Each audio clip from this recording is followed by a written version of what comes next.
அடுத்ததாக கடைசி ராசியான மீனம் ராசி நேயர்களுக்கு இந்த 2026 எப்படி அமைய போகுது அப்படின்றத ஜோதிடர்கள் கிட்ட கேட்டு தெரிஞ்சுக்கலாம். முதலாவதாக எடப்பாடி சின்னையர் அவர்கள், நீங்க சொல்லுங்க ஐயா. இந்த மீனராசிக்கு இத்தனால பட்ட கஷ்டம் வந்து படிப்படியாக குறையறதுக்கான வாய்ப்பு இருக்குது. பூர்வீக சொத்துக்கள் சம்மந்தப்பட்ட பிரச்சனை தீரும். புத்திரப்பாய்க்கு ரொம்ப நாளாக இல்லாதவங்களுக்கு புத்திரத்துக்கு உண்டான வாய்ப்புகள் வந்து இருக்குது. அதேமாரி வந்து பார்த்திங்கன்னா, இந்த குருவுடைய பயிற்சிக்கு பின்னாடி படிப்படியாக இந்த ராசிக்கு வந்து பரவாயில்ல. இதுக்கு வந்து பார்த்திங்கன்னா, அந்த வழிபாடு அப்படின்னா ஸ்ரீரங்கம் வந்து பெருமாள் கோயில் வழிபாடு தான் பரவாயில்லன்னு சொல்லலாம்.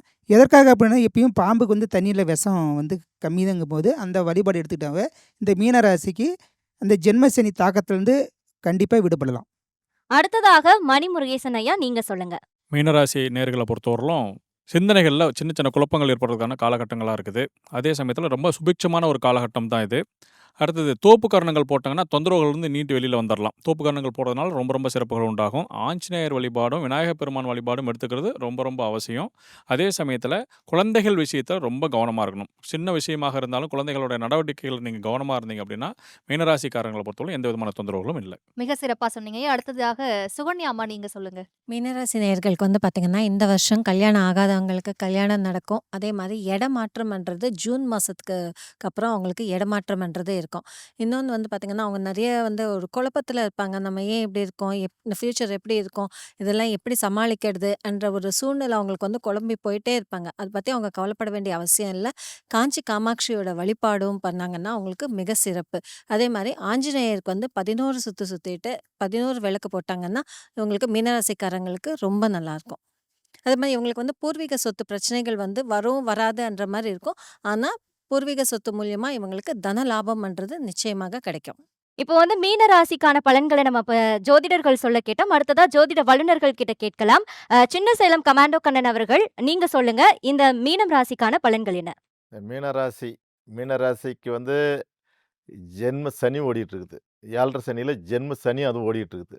ஜென்ம சனி ஓடிட்டுனால இப்போ வந்து குரு பகவான் ஜூனுக்கு பிற்பாடு தான் அவர் பார்ப்பார்.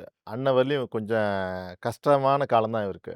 இருந்தாலும் இந்த 7.5 சனி வந்து ஜென்ம சனின்னு சொல்லுவாங்களோசரம் பொதுவாகவே எல்லா மீனராசியிலும் எல்லாம் கஷ்டப்படுறாங்கன்னு இல்லை, எல்லாருமே கஷ்டப்படாத இருக்கவங்களும் இல்லை, ஊரை விட்டு ஓடுறவங்களும் இருக்கான், நல்லா செல்வாக்கும் இருக்கிறாங்க. என்ன காரணம்னா, இப்போ நிறைய பேர் என்கிட்ட வருவாங்க, நீங்கள் டிவியில் சொல்கிறீங்க ராசி சொல்கிறது எல்லாம் கரெக்டாக இருக்குதா அப்படின்னாங்க. 12 ராசி 9 நவக்கோள் தான் இருக்குது. எல்லாத்துக்குமே இந்த ராசின்றது வந்து 12 ராசின் போது அவங்களுக்கு வந்து அவங்க ஜாதகப்படி இந்த 12 கட்டத்தில் இந்த நவக்கோள் எப்படி உக்காந்துருக்கிறாங்க, சுப கிரகங்கள் எப்படி பாஸ் ஆகுறாங்க, பாவ கிரகங்கள் எப்படி பாஸ் ஆகுது, லக்ன ரீதியாகவும் பார்க்கணும், ராசி ரீதியாகவும் பார்க்கணும், தசாபுத்தி ரீதியாகவும் பார்க்கணும். இதெல்லாம் பார்த்து தான் ஒருவருடைய ஜாதகப்படி அவருக்கு இப்போ நல்ல காலமாக கஷ்டமான காலமாக ஜென்ம சனியாக இருந்தாலும் நல்லது நடக்குமா கெட்டது நடக்குமா அது பார்த்து தான் சொல்ல முடியும். அதனால் வந்து நாங்கள் எல்லாரும் சொல்கிறோம், ஐயா எல்லாருமே அவர் ஐயா எல்லா விஷயத்தையும் சொல்லுவார். இது வந்து அவங்கவுங்க பார்த்து இருக்கலாம், பயப்பட தேவையில்ல. எல்லாருமே ஜென்ம சனியாக பயந்துட தேவையில்ல. வேணாம், அது நல்லா இருக்குதா கெட்டு இருக்குதுன்னா உங்களுடைய பக்கத்தில் ஒரு அருகில் உள்ள ஒரு ஜோதிடரை பார்த்து நீங்கள் அது தெரிஞ்சுக்கிறது உங்களுக்கு சேஃப்டி. இது ஓகே. அடுத்ததாக சின்ன சேலம் சுதாகண்ணன் அம்மா, நீங்க சொல்லுங்க. மீனராசி நேயர்கள், சோம்பல் தன்மை கொஞ்சம் அதிகமாக இருக்கிற மாதிரி இருக்கும். உடல் சோர்வு இருக்கும். ஏன்னா ஜென்மத்திலே சனி பகவான் இருக்கிறதுனால கொஞ்சம் சீக்கிரம் எந்திரிக்க முடியாத தன்மை, உடல் உபாதைகள் இருக்கிறது, இந்த மாதிரியான விஷயங்கள் இருக்கும். ஆனாலும் ஆண்டின் பிற்பகுதியில் குரு உங்கள் ராசியவே பார்ப்பார். அதனுடைய விஷயங்கள் எல்லாம் அப்படியே மாற்றமாகி ஒரு அடுத்தடுத்த கட்ட வளர்ச்சிக்கும் நல்லதுக்கும் உங்களுக்கு போகிறதுக்கு நல்ல வாய்ப்பு இருக்குது. கணவன் மனைவி வாக்குவாதம் வம்பு வழக்குகள் வச்சுக்காதீங்க. ஜென்ம சனியாக இருந்தாலும் சுப விஷயங்களை நடத்தி கொடுக்கக்கூடிய வாய்ப்புகள் உங்களுக்கு கண்டிப்பாக தருவார். இப்போ வீடு கட்டுறது, இடம் வாங்குறது, திருமணம் பண்ணுறது, இந்த மாதிரியான அசையா சொத்துக்கள் விஷயங்களில் நீங்கள் நல்லது பண்ணிக்கக்கூடிய வாய்ப்பு நல்லா இருக்குது. மீனம் அப்படின்றது கடல் அப்படிங்கிறதுனால கடல் சார்ந்த கடவுள்கள் வழிபாடு எல்லாம் உங்களுக்கு நல்ல முன்னேற்றம் கொடுக்கும். பொறுமையாக நிதானமாக சோம்பல் தன்மையை விடுத்து நீங்கள் வந்து அதிக கடின உழைப்போடு இருந்தீங்கன்னா நல்ல முன்னேற்றமான ஆண்டு தான். உங்கள் ராசியவே குரு பார்க்க வராரு, பயன்படுத்திக்கோங்க.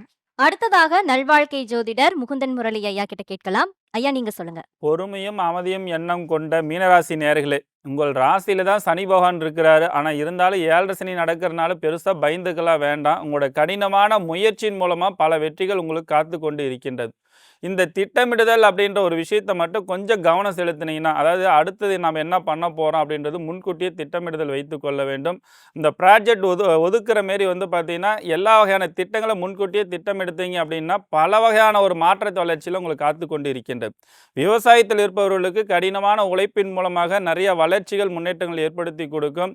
ஜவுளி வியாபாரத்தில் இருப்பவர்கள், மல்லிகை கடை வச்சிருக்கிறவங்க, டிபார்ட்மெண்ட் ஸ்டோர் வச்சிருக்கிறவங்க, வண்டி வாகனங்கள் வைத்துக் கொண்டிருப்பவர்கள், இவருக்கெல்லாம் எதிர்பார்த்த லாபம் கிடைக்கலனாலும் ஓரளவுக்கு லாபம் கிடைக்கக்கூடிய ஒரு அமைப்பாற்றல் கண்டிப்பாக உருவாக்கி கொடுக்கும்.